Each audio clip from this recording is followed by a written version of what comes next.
Have you ever considered what truly makes an interaction fair and just, beyond simply following rules? It often comes down to one fundamental principle. In libertarian philosophy, mutual consent is the bedrock of all legitimate interactions and agreements.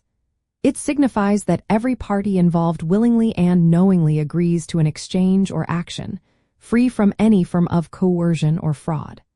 This principle is absolutely essential for upholding individual liberty and respecting personal autonomy. The centrality of mutual consent stems directly from the non-aggression principle, which is often referred to as the NAP. This principle states that no one should initiate force or fraud against another person or their property. If an action or agreement lacks mutual consent, it inherently involves some form of coercion, violating the NAP. Furthermore, mutual consent is deeply intertwined with the concept of self-ownership, asserting that each individual has ultimate control over their own body and property. Any interaction that disregards consent effectively denies self-ownership by imposing one person's will upon another.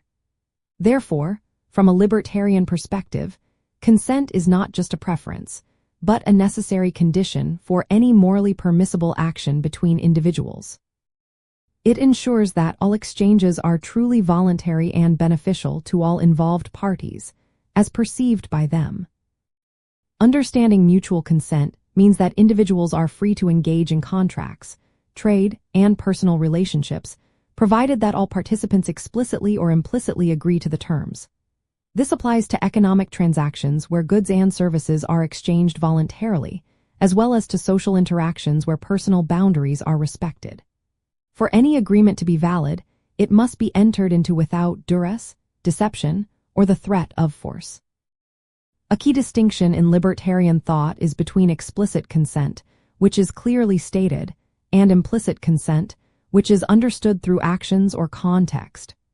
For example, by participating in a free market, individuals implicitly consent to its rules of voluntary exchange. However, true consent always requires clear understanding and the freedom to say no. The absence of a refusal is not always the presence of consent, particularly when power imbalances exist. This nuance underscores the commitment to individual agency. Ultimately, recognizing mutual consent provides a clear ethical framework for evaluating the legitimacy of all human interactions. It offers a powerful lens through which to understand a free society, one built on respect for individual rights and voluntary cooperation. By prioritizing mutual consent, libertarian philosophy champions a world where every individual is an autonomous agent, freely engaging with others based on their own will and judgment.